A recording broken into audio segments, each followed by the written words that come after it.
beni.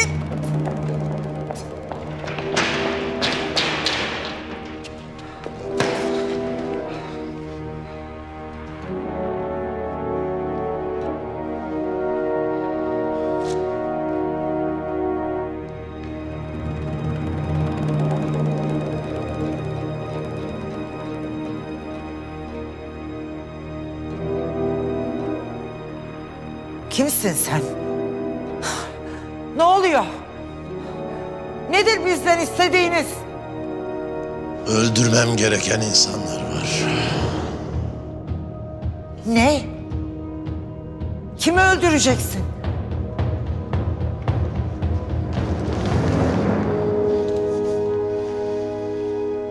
Herkesi.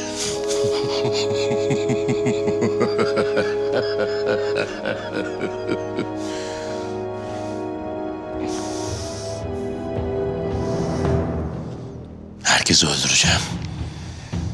Ve sen de bana biyolojik silah yapacaksın. Ne diyorsun sen ya? Dokunma karıma! Bak, bak.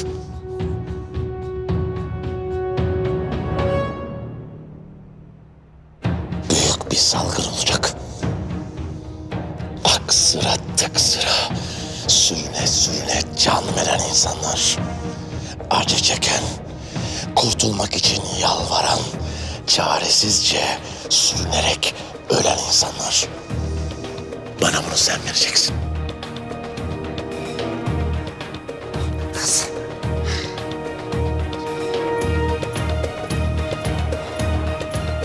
Ben böyle bir şey yapamam.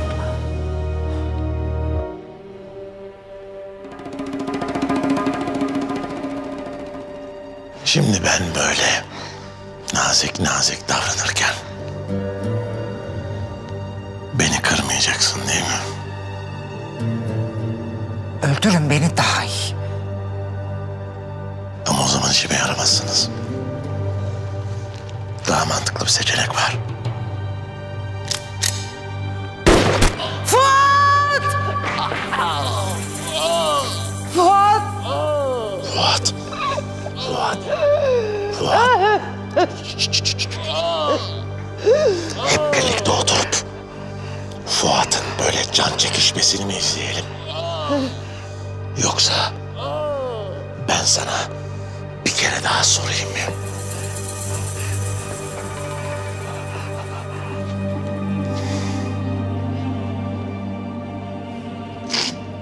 Tamam. Tamam. Dediğini yapacağım. Bakın gördünüz mü? İsteyince ne güzel anlaşıyoruz. Hadi Fuat'a bak, bak Fuat'a bak. Fuat! Fuat! Fuat! Daha ne kadar kalacağım ben burada? İyileşince çıkarsınız. İyileştim. Göreve dönmem lazım. Bu halde dönemezsiniz. Seyret bak nasıl dönüyorum. Ali Aydar ne yapıyorsun? Bırak yeter artık.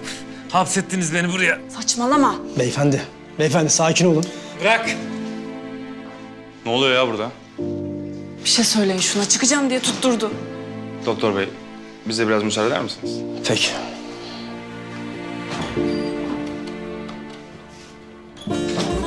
Ali Aydar sakin. Ne yapıyorsun? Komutanım canıma tak etti. Bağladılar beni buraya. Komutanım, onlar siz iyileşin diye. Yaptığın iş mi senin? Çocuk musun sen? Askerim ben. Asker. Yerim de cephe. Hasta yatağı değil. Bu ne? Görmedin mi sandın? Komutanım bu ne ya? Silahım ne var? Hafız. Bunun ne işi var burada? Kaç gündür buradayım. İçim yiyor. Aklım hep sizde. Birinizden birine bir şey olsa ölürüm ben. Komutanım, iyileşin gelin işte. Biz sanki sizi aramıyor muyuz? Arıyoruz. Uzatma Hafız. İyileşmeden kalkmak yok buradan.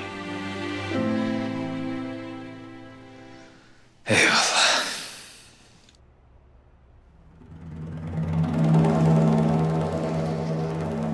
Abi içerideki tüpler yetersiz. Diğerleri gelmedi mi? Geldi. Geldi ama timciler aldı. Sarı ve baş belaları. Kötü olmuş. Onları geri alacağız ama. Başka çaremiz yok.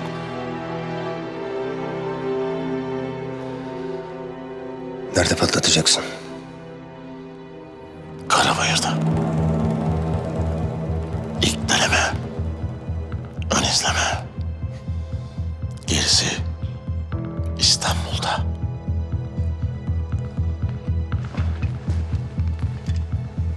Hastanedekileri araştırdım. Birinin telefon numarasını buldum.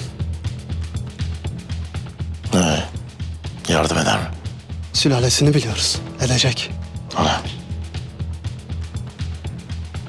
Ağrın var mı? Var biraz.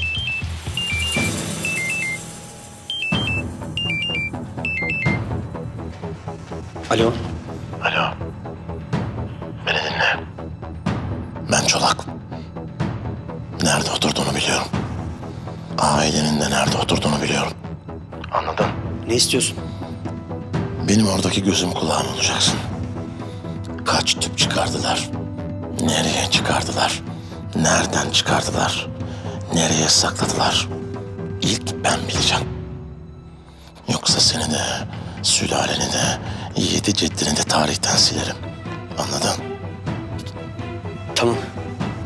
Anladım. Anladın. Anladın.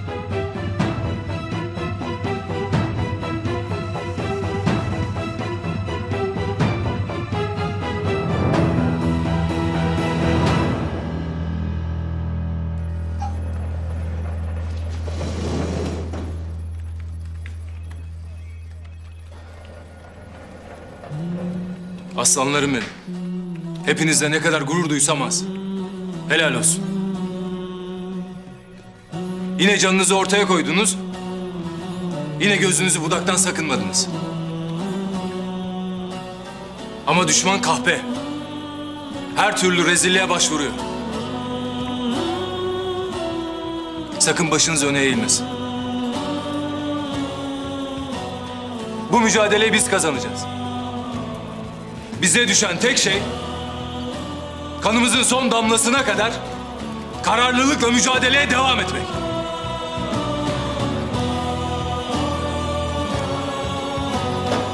Oturun.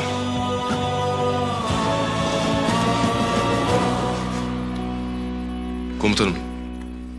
Yavuz komutanım geldi mi acaba? Biraz önce konuştum. İnmişti. Gelir.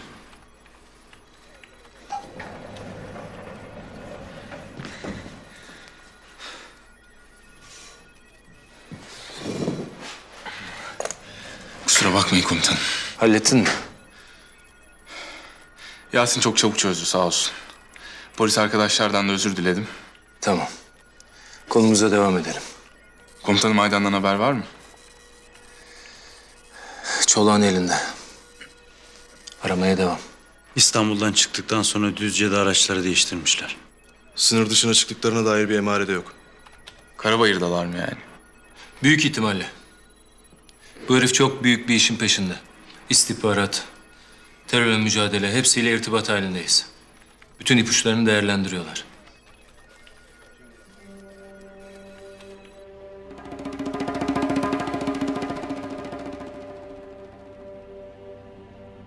Ne kadar zamanda hazırlarsın? Ne kadar zamanda?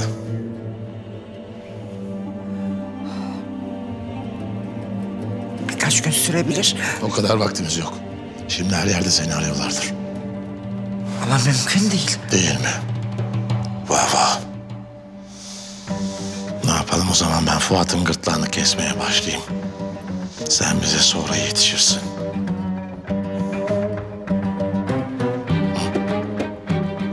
Elimden geleni yapacağım. Duyamadım. Elimden geleni yapacağım. Elinden geleni. Aydan. Anlaştık varsayıyorum.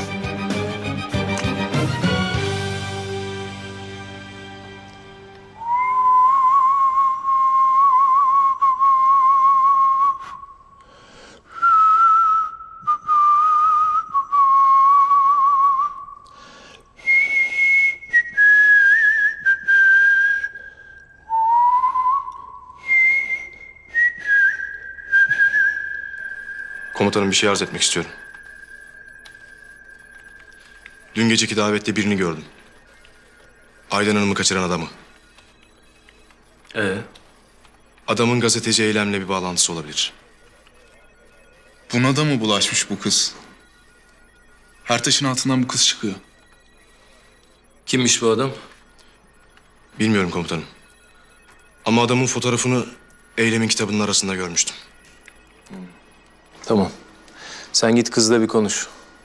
Bak bakalım ne biliyor. Bir şey söylerse de hemen Yasin'e bildirelim. Emredersiniz. Aydan'ı bulmak için çok vaktimiz yok değil mi komutanım? Yok. Ama elimizde ipucu da yok. Sonuçta biz polis değiliz. Bir gelişme olursa harekete geçeriz.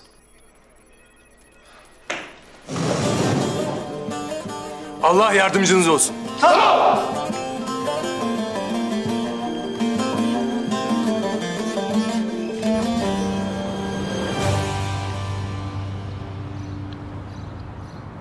Komutanım.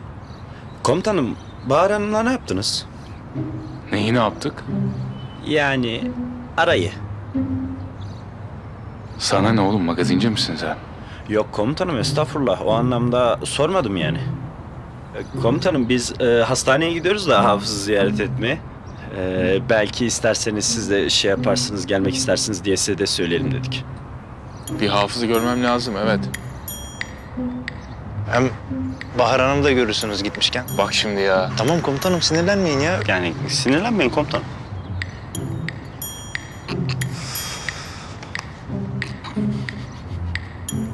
Ya biliyorum.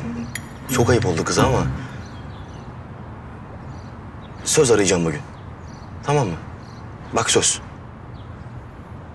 Tamam, haber ederim elbet. Hadi hoşça kal.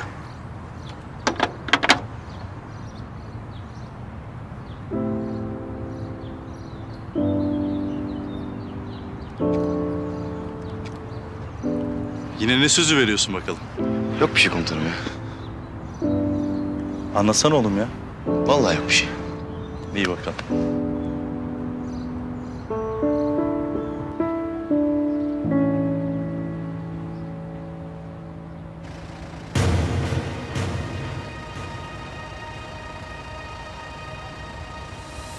Hastanenin önündeyiz.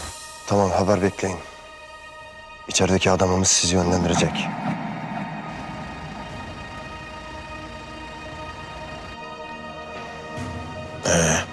Nedir durum? Hazırlıklar tamam. Haber bekliyoruz. Güzel.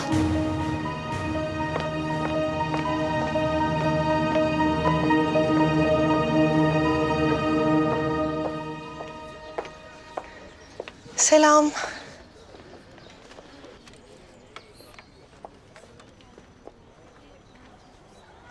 Hayırdır? Ne konuşacaktın benimle? Kimdi o adam? Hangi adam? Fotoğrafını kitabının arasına sakladığım. Sen niye takıldın ona o kadar ya? Eylem, soruma cevap ver. Nereden tanıyorsun o adamı? Eski erkek arkadaşım. Niye bu kadar ilgilendin anlamadım. Sana ne? Ayrıca bu tavırlar ne? Tavır mı? Pardon ya. Niye soruyorum sanıyorsun? Bilmem. Niye soruyorsun? O adamı İstanbul'da gördüm. Ne?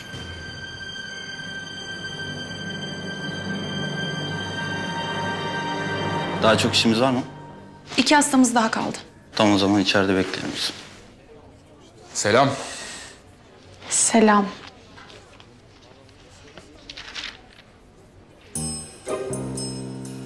Komutanım, ben bir lavaboya gidiyorum. Bahar. Adaşımsınız galiba. Memnun oldum.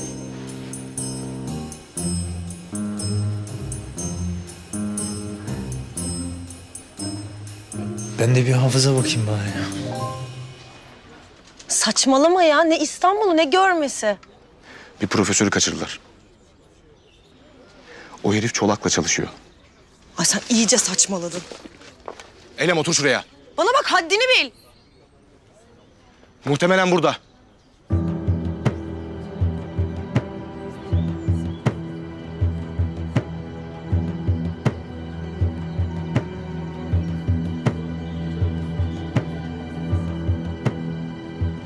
O adamı İstanbul'da gördüm.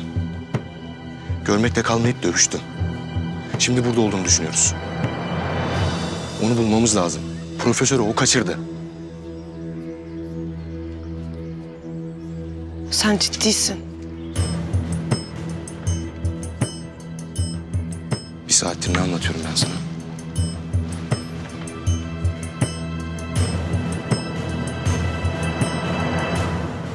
Ne oldu şimdi çocuk gibi trip mi atacaksın bir de? Yo, niye trip atayım? Ben çocuk muyum? Ne bu haller? Ne yapsaydım? Boynuna mı sarılsaydım?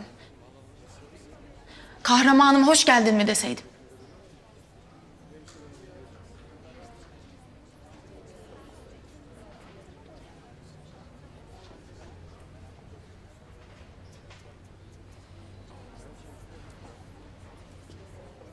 Ne oluyor ya? Tartışıyorlar. Ateş, senin ne işin var burada? Aa, ateşiniz çıkmış. Sizin dediğiniz lafa bakın. Ateşin mi çıkmış? Bakayım mı? Ne saçmalıyorsun sen be? Onlar neden kavga ediyor? Haberin var mı? Dün gece bir öpüşme krizi yaşandı da. Onun Ne? yankıları. Öpüşme mi? Nasıl öpüşme? Göstereyim mi? Ateş, seni vallahi gebertirim bak. Ateşli bir geceydi diyelim. Bahar sana her şeyi anlattım. Hastanenin ortasında seninle tartışmayacağım. Tamam gel dışarı çıkalım o zaman. Benim sabrımın da bir sınırı var gel. Senin sabrının da bir sınırı mı var? Yavuz sen beni tehdit mi ediyorsun? Ben seni tehdit etmiyorum. Aramızda bir tatsızlık yaşandı. Bunu tamir etmeye çalışıyorum. Ama hiç yardımcı olmuyorsun. Bak, senin kalın kafan şunu anlamıyor. Sen buna her tatsızlık dediğinde... Ben kime ne anlatıyorum ki zaten?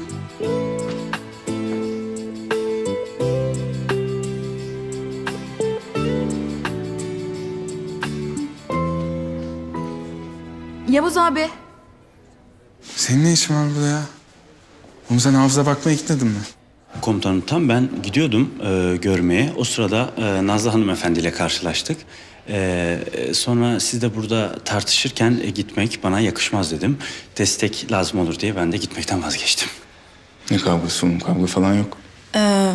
Bir yakınlaşma olmuş sanırım aranızda.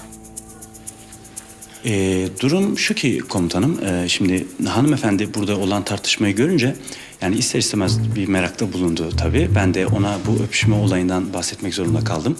Biraz bilgilendirmek amaçlı olunca şey oldu, öyle oluyor biraz yani. Allah'tan istihbaratçısın. Ağzında bakla ıslanmıyor, bravo. Evet oldu öyle bir tatsızlık.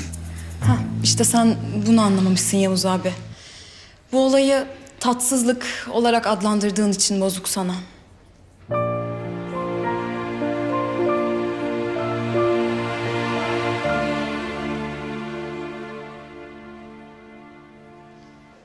Bahar Hanım, bu da kalan tüpler. Tamam, ben ilgilenirim.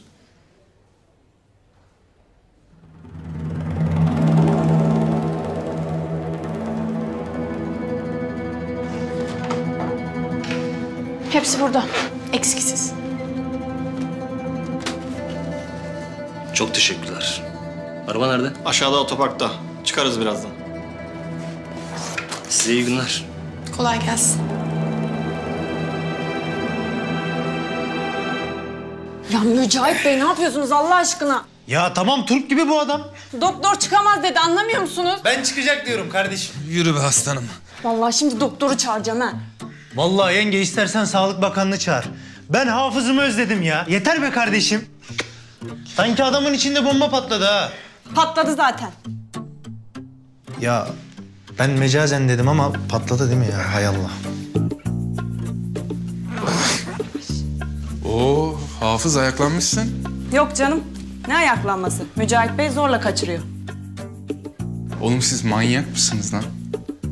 Oğlum siz deli misiniz? Sizi benim başıma seçip de mi verdiler? Biriniz başlıyor, biriniz bitiyor. En sonunda ben de delireceğim ha. Komutanım sıkılmış adam burada.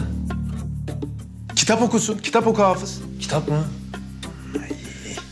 Komutanım, çıkarın beni buradan. Ben başhekime benziyor muyum? Ha? Doktor ne zaman derse o zaman çıkacaksın. Yakarım. Anlaşıldı Keşan. Bizi istemiyorlar burada. Hayda.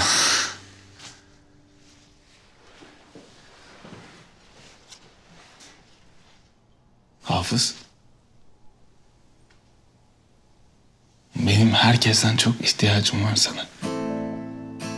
Ve bunu biliyorsun. Sağ olun komutanım. Bunu duyduğum iyi oldu. Şimdi uslu dinlen, tamam mı? Tamam. Hadi çıkalım.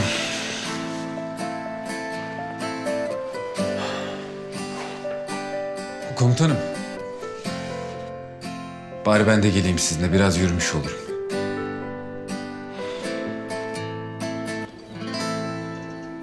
Adı ne? Sebastian. Ben Sebo derdim. Alışmıştı o da. Ne iş yapıyor? Gazeteci. 2 yıl önce bir haber için buraya gelmişti. Sonra Çolak tarafından esir alındı. O zamandan beri haber alamadım ondan. Ben tutsak olduğunu sanıyordum. Bütün bu çabaların, Çolak'la görüşmen falan. Bu yüzdendi yani.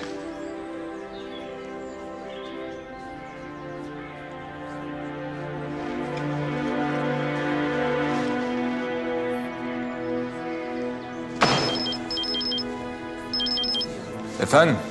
Komutanım. Eylem yanımda. Bize anlatacakları var. Tamam, Karabatak'a gönderiyorum hemen. Biz gidiyoruz Hafız, hadi.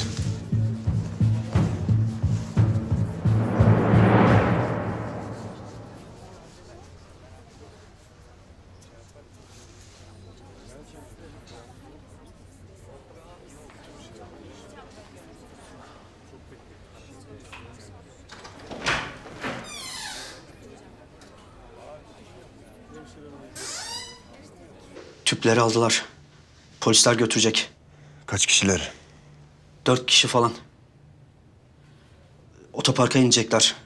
Orada kıstırabilirsiniz. Az kimse olur. Tamam. Çolak aileme bir şey yapmayacak değil mi?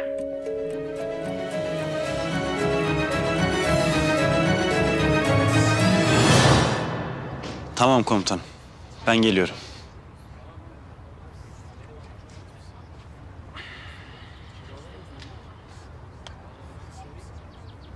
Yani bence Yavuz komutanım suçlu.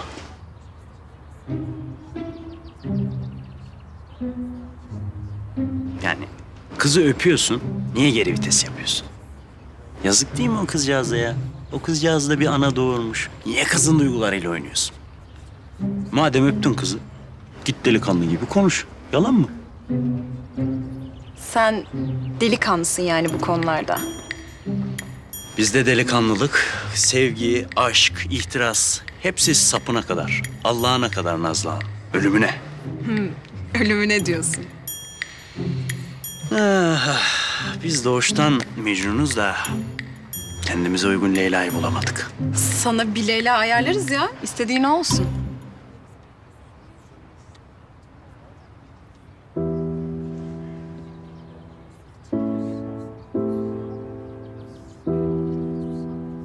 Ne yapıyorsun ya? Saçının şurada bir şey kalmış.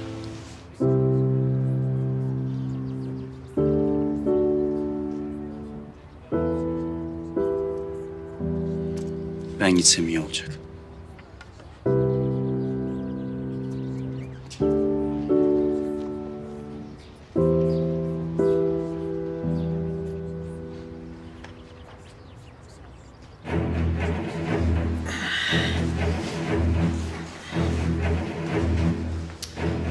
Ali Aydar, ne yapıyorsun ayakta?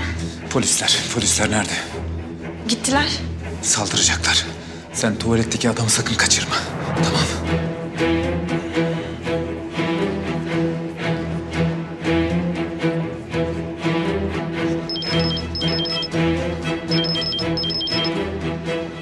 Efendim? Alo Yavuz. Yavuz, Ali Aydar'ı gördüm şimdi, panik içindeydi. Polisleri sordu. Sanırım saldıracaklar. En son otoparka inmişlerdi. Galiba tüpler için. Koş, koş, koş. Ne oldu? Ne bu halin? Silahım nerede? Ne silahı ya? Fatma, silahım nerede? Fatma, polislere saldıracaklar. Silahım nerede? Ne? Ver şu silahı.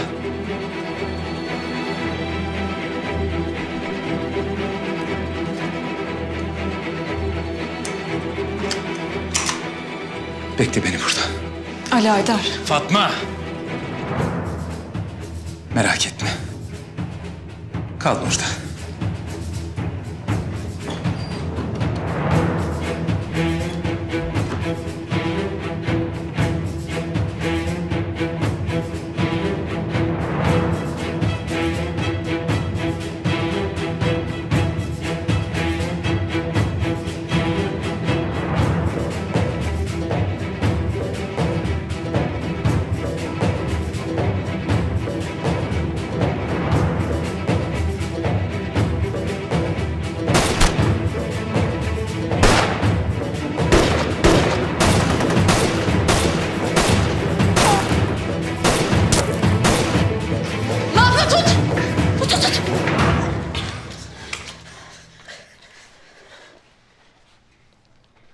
Bu adam yaralı ya. Beni tehdit ettiler. Aileni öldürürüz dediler. Tamam. Tamam, sakin ol. Sakin ol.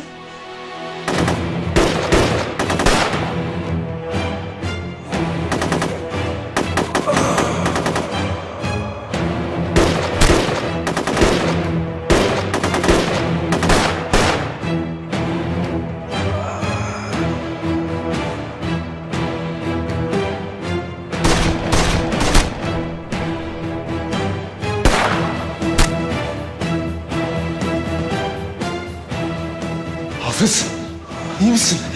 Hafız. Komutanım. Ne oldu? Vuruldun mu? Yok bir şey komutanım. Dikişleri patlattık. Lan sikerim yapacağınız işi, hasta adamı kaldırdınız. Hafız! Aga, korkuttun bizi ya. Hemen çık, haber ver. Hemen. Dur, hareket etme, dur. Dur. Ne kadar süre birlikteydiniz? 2,5 sene falan. Ne zamandır ortalarda yok? Ben en son 1 sene önce haber aldım. Yani daha doğrusu yaşadığını öğrendim. Bu adamın Çolak'la ilişkisi ne peki? Bir istihbaratçı falan mı? Ya gerçekten bilmiyorum. Gazeteciydi o da benim gibi. Ya ben inanamıyorum böyle bir şey olduğuna. Gözümle görmeden de inanmayacağım.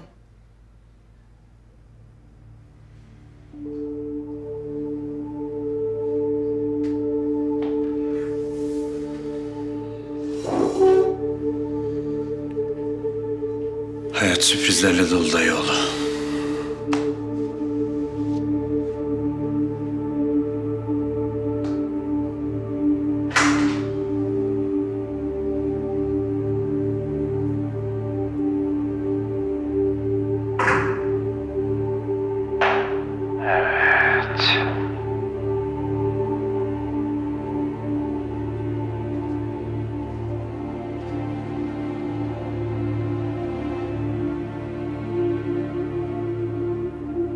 Anlat bakalım Dorothy. Biz bu adamı nasıl bulacağız? Ben nereden bileyim ya? Bulsam ben kendim bulurdum zaten. Ya aklına hiç mi bir şey gelmiyor? Ne bileyim, vücudunda bir dövme. Bir telefon numarası. Bir hastalık. Üf, yani hastalık denir mi bilmiyorum ama astımı var. Astımı var.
geldiyse mutlaka bir eczaneye uğramıştır.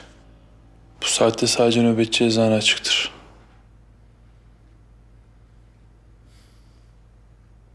Vaktimiz de çok az. Bütün eczane sahiplerinin evlerini araştırmak lazım. Tamam oğlum, sakin ol. Halledeceğiz biz. Her yerde geç bulacağız o adamı.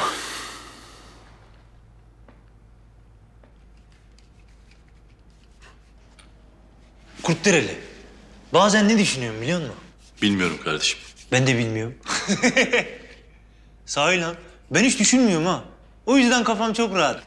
Oğlum ne adamsın ya. Belki de en doğrusu budur.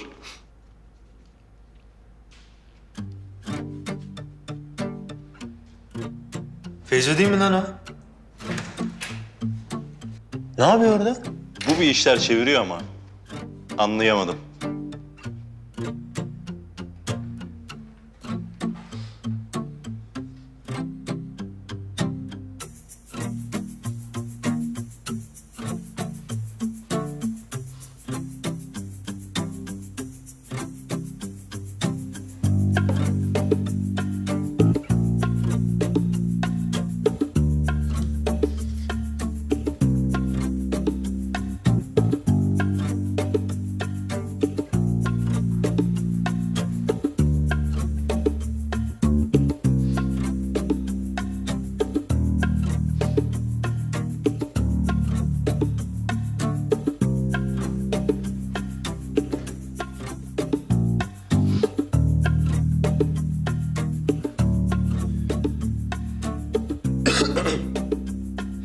Film, müzik, kitap, spor. Film, müzik, kitap, spor.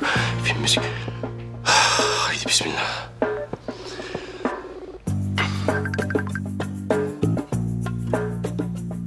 Merhaba. Merhaba. Ben Feyzullah. Annem vasıtasıyla arıyorum. Ölüdeniz'de turizm jandarmayım. 24 yaşındayım. Hobilerim film, müzik, kitap, spor. Bir de spor. Ben de iyiyim. Sağ ol. Sen nasılsın? Ya kusura bakma, ben biraz heyecanlıyım da. Adım Su. Ne güzel. Su gibi aziz olun inşallah. Senin de el öpenlerin çok olsun inşallah. Ben beceremedim galiba. Bir daha baştan başlasak olur mu? Yo. Yani bence böyle gayet iyi. Kasmayalım, boş ver. Tamam, süper. Nasılsın? Şimdi oldu, iyiyim. Ya çok sıcak değil mi? Ölüdeniz'e bir kere gitmiştim ama müthişti. Ölüdeniz işte yani. Ölü gibi duruyor orada. Şahane. Fotoğraftakinden daha güzel gibisin.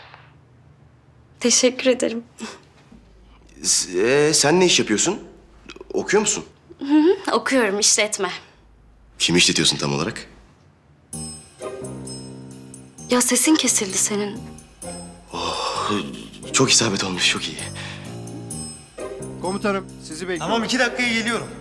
Çok aciliyetim var. Evet. Komutanım geliyor, ben çok memnun oldum. Tekrar arayacağım hemen, tamam? Tamam, iyi akşam. Hadi geldim, tamam.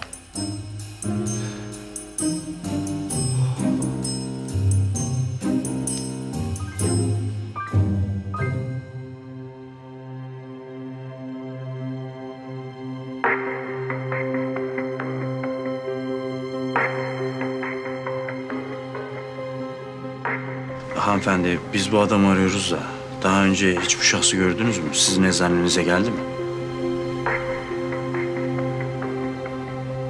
Maalesef hiç görmedim. Fotoğraf sizde kalsın. Ola ki görürseniz polise haber verin. Peki tamam. İyi akşamlar. İyi akşamlar.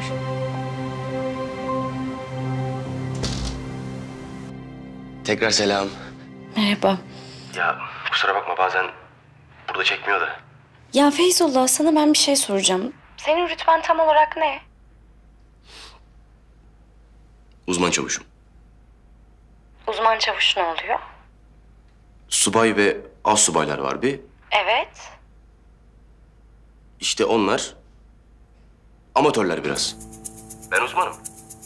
Askerlik konusunda yani. Uzman çavuş. Yani olayı bitirmişim. O zaman sen yüzbaşıdan da mı üstesin? Tam olarak öyle olmuyor ama Uzman çavuşluk çok başka bir şey, bambaşka. Yani anlatsam çok uzun sürer. Uzman çavuşlar olmasa hiçbir iş yürümez. Öyle diyeyim.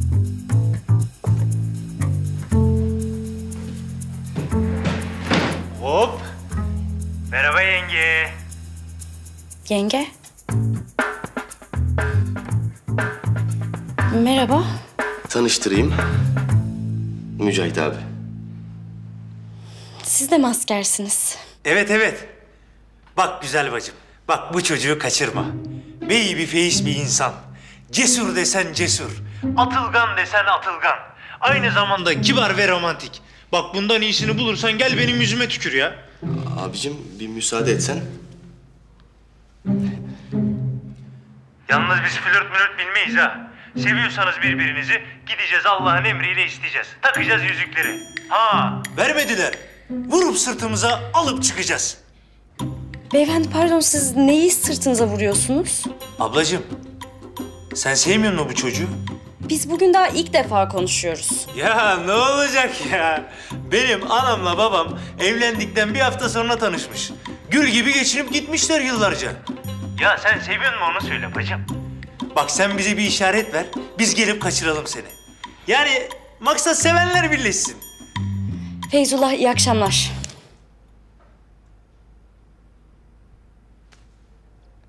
Abi. Az önce bitirdin ilişkiyi. Başlamadan bitti. Oğlum naz yapıyor kız. Bak ben kadınları iyi tanırım. Nazı çekiyor kendini. Abi senin hiç sevgilin oldu mu? Yo. Hem sevgili ne lan, düzgün konuş oğlum. Erkek adamın sevgilisi olmaz. Hanımı olur. Abi ben seni nerede nasıl yetiştirdiler çok merak ediyorum. Beni kimse yetiştirmedi oğlum. Ben kendi kendime büyüdüm. Neyse ben kalkıyorum. Bir çocuklara bakayım.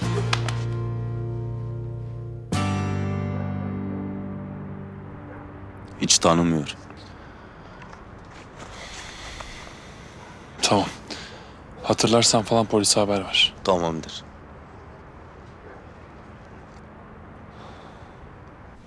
Gördüm ben bu adamı birkaç defa. Hatta bizim eczanenin arka sokağında evi yanılmıyorsam. Hadi ya. Aslı mı vardı yanlış hatırlamıyorsam? Aynen. Aynen.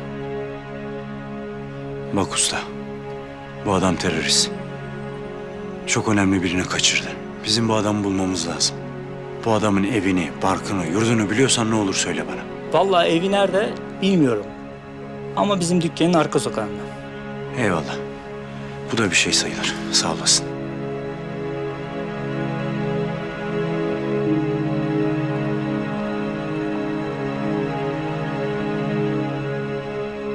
Dayıoğlu. Ben bir iz buldum.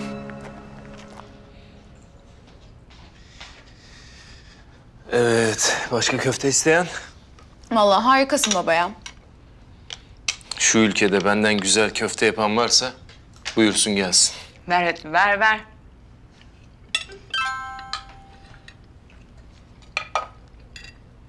Kimle mesajlaşıyorsun?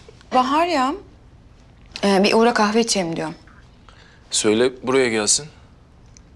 Baş başa konuşmak istiyormuş baba. Ne konuşacakmış baş başa? Özel bir şey söyleyecektir belki. Bugün hastanede Yavuz, Ateş falan vardı. Ortalık biraz karışmış. Ateş nasıl biri? Değişik birine benziyor. Öyledir. Seviyorsun sanırım. Seviyorum tabii. Hepsi evladım gibi. Sevgilisi ya da nişanlısı falan var mı? Niye güldün baba? Yok yani sevgilisi. Bizimki çok çapkındır. Ona sevgiliden bol ne var? Nasıl çapkın? Şeytan tüyü var bizimkinde. Çok can yaktı. Çok ah aldı. Çok.